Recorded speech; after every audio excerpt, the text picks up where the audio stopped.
Good morning. So it's Wednesday, January 8th, and I am on my way to the chiropractor to get an adjustment for my neck. I have a baby. I have a severe pinch in my neck, and every once in a while it flares up. In the last few days, it's been flaring up. I spent yesterday pretty much just laid out, not really able to do much of anything. I did manage to get some words written last night, about 6, and I managed to get 658. So I'm well short of my goal of 1500, but that's okay because I'm really not feeling well. So hopefully I can get some relief from the chiropractor. Hopefully I won't be so kind of just like destroyed after the session, that I can kind of get some words in later on as well. So I'm gonna bring you along to show you, a realistic day in the life of a full-time writer with chronic pain. So stay tuned.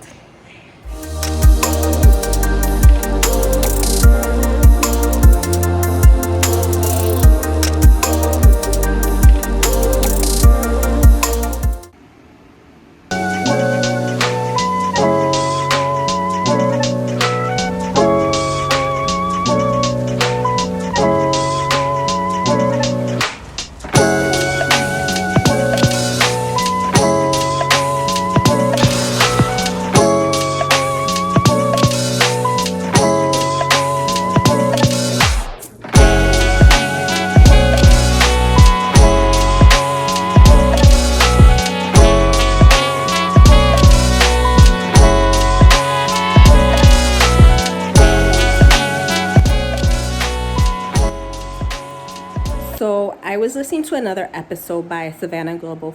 She's the podcaster for Fiction Writing Made Easy. I had mentioned her in my last video. So I was listening to an episode from way back in the day that I had listened to when I first started writing. And I was like, man, this is like so good. And it was talking about like the number of scenes in each act. And so today when we were driving home from the chiropractor, it started making me think about where I was as far as the number of scenes within each act for book 1.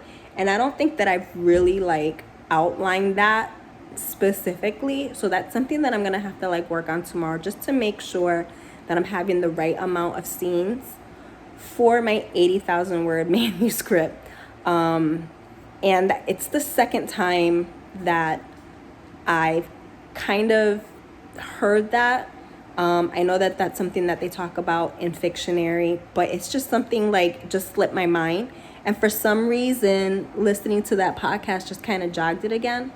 So there's so many things, like there's just so many bits and pieces to the business of writing that you really kind of got to think about.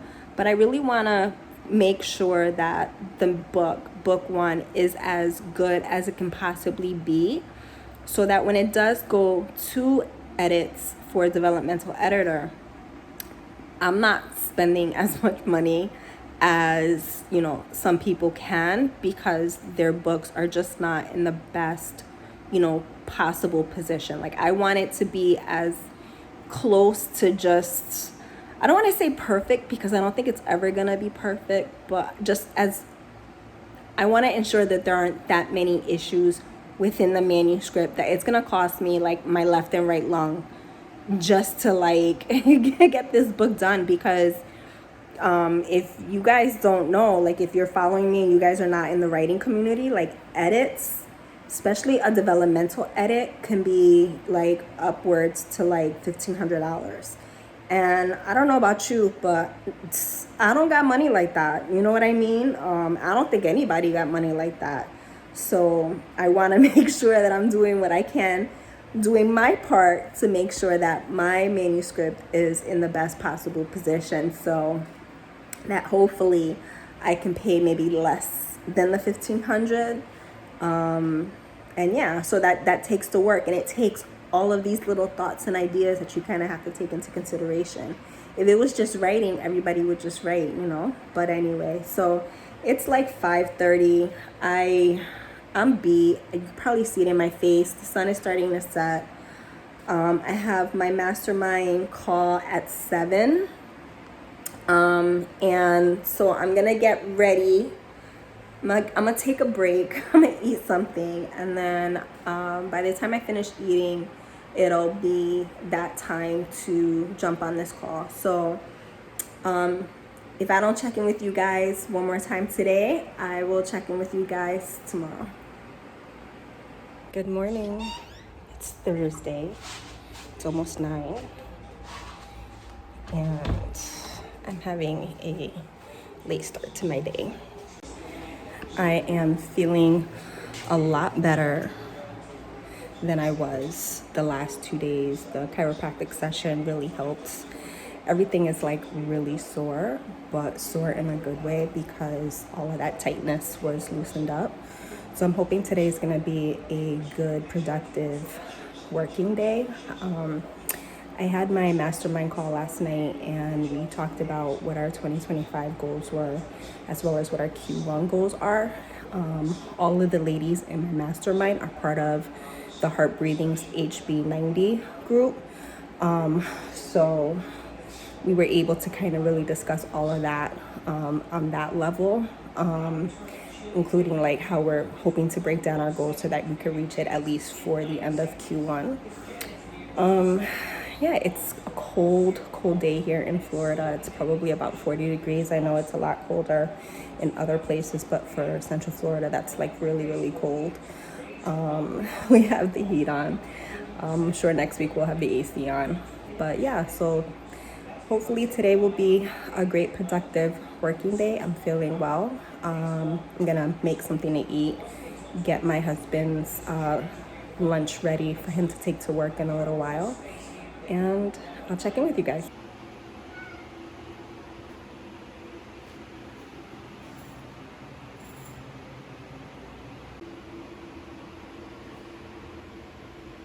So I was working on the lead up to the meet cute with Diego, and in that scene there's a character that I'm introducing that is going to be pivotal into the interconnected series, as far as Lisette's story, which Lisette's story is Lisette is Diego's sister, but she is going to have her own story much further down the road.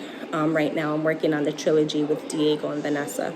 Vanessa is his love interest if you're new here. So the character that I introduced last night, he is he's going to have a pivotal role in the first book of Lisette's story. And there's going to be kind of like a chain reaction with regards to his story. So I realized when I was doing my outline and kind of,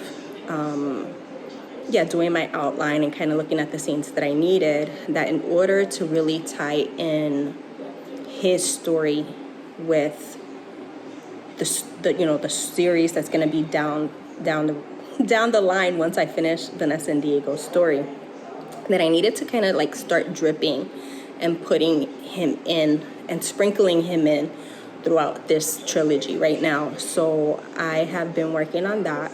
My hope is to really finish that scene today. I said the other day about 900 words. My target is 1,500, so 600 is a minimum. If I go a little bit over, that's fine. And then I want to then flesh out Diego's reaction to the meet cute, because I did it, but I did it very it wasn't as in-depth as it needs to be. So I want to fix that up before I move on to the other scenes. Vanessa's lead up and her meet cute scenes are fine. After that, it'll be working on their reactions. I also know that I'm going to probably need to do like some filler scenes in between that. So if I have enough time or enough bandwidth really to do that today, then I'll kind of jot down some ideas of how I want that to go. So that's pretty much what's going on today. We went to the chiropractor yesterday. I'm feeling a lot better. I had mentioned that. But it's looking like I'm probably going to have to find another chiropractor because they charged us an additional $18 on top of our copay. And I know like $18 doesn't sound like a lot of money, but I have a copay.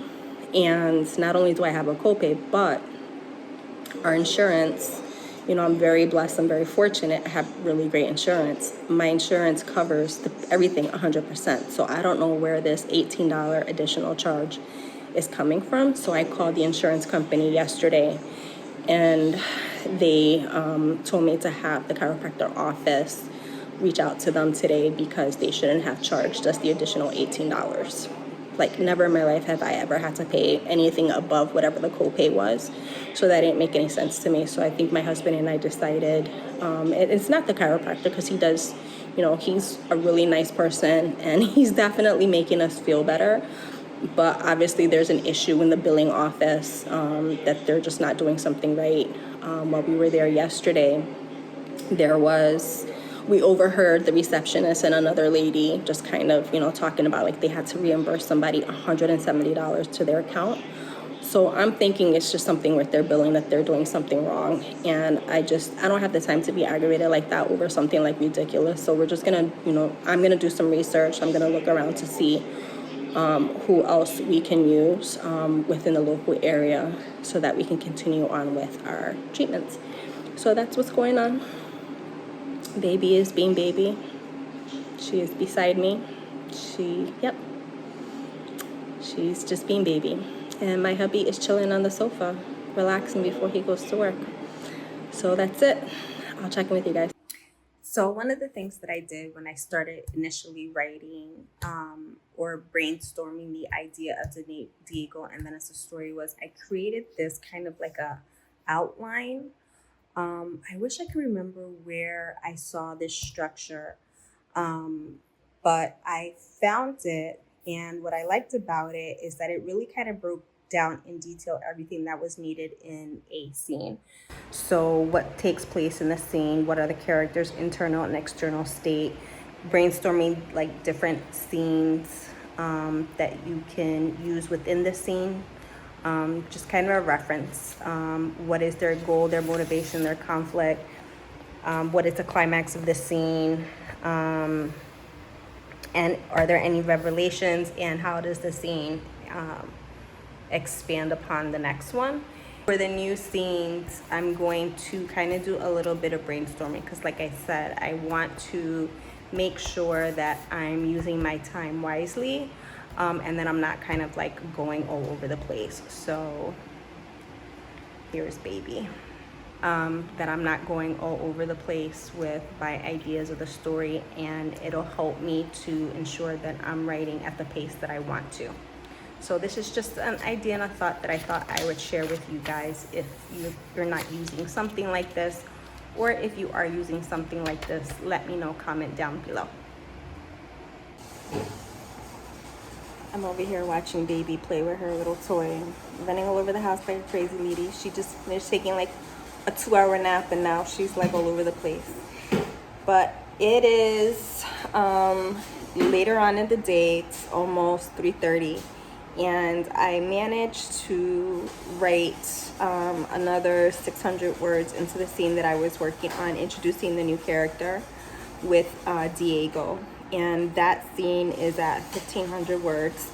So I'm going to stop it there because my neck is starting to like bother me again from just kind of looking down at the keyboard and writing and all of that. So I don't want to push myself any more than what I probably have already. So yeah, like this is the struggle. This is the reality of it. I wasn't sure if I should like chronicle this part of my life, but that's just the reality of what I'm dealing with. There are days where I'm feeling really good, and when I'm feeling really good, I'm able to produce a good amount of work.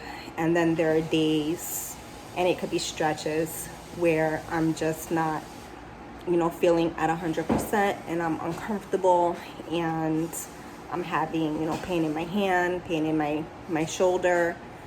But yeah, that's what it is. I went for a lot of years. We thought that the discomfort that I was feeling, we didn't know that it was a pinched nerve.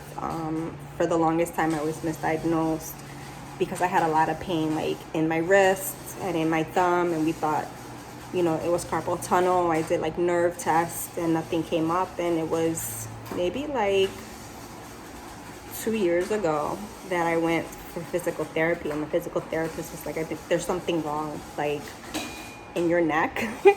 And we're gonna, you know, I think that you need an MRI. So I went to my primary, and my primary ordered the MRI, and sure enough, it turned out that I had a severe pinch in my nerve. And I went to an orthopedic specialist, and that orthopedic specialist told me that I needed to have surgery because it was like, there was like no gap between the vertebrae and the nerve.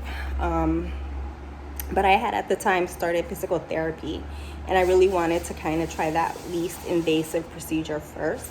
And I responded really well to the physical therapy. But, you know, the surgeon basically was like, I'm always going to have issues with, you know, the pain and the discomfort in my neck. And it's really going to come down to like pain management. How well can I tolerate the pain? And I don't know, you know, it's not like we're talking about surgery like on my hand or somewhere else. We're talking about cutting my neck and messing with my my spinal cord and all of that stuff. And so, you know, I do what I can to just stay healthy and rest. And, you know, if it becomes too much and too uncomfortable, then I'll take maybe like a pain medication, but I don't take that all the time. I really just try to manage it with, you know, ibuprofen, heat, and then, you know, just physical therapy or the chiropractic therapy. So that's what it is. That's, you know, that's the life of a person in your 40s. Your body just, like I said, the minute I turned 40, everything changed. So if you're younger and you're watching this, remember what I told you, when you turn 40, your body starts, you know, doing its own thing. And you start feeling all of these like aches and pains and things. But that's it for today. I think I'm gonna wrap it up, this vlog for this week. And then the next vlog, I probably shouldn't have done that. The next vlog, we will continue working on these scenes and continue working on book 1. So let me know how your writing is going. I know there's some author tubers that are here watching. Let me know how your new year is going so far. And I will see you guys on the next one.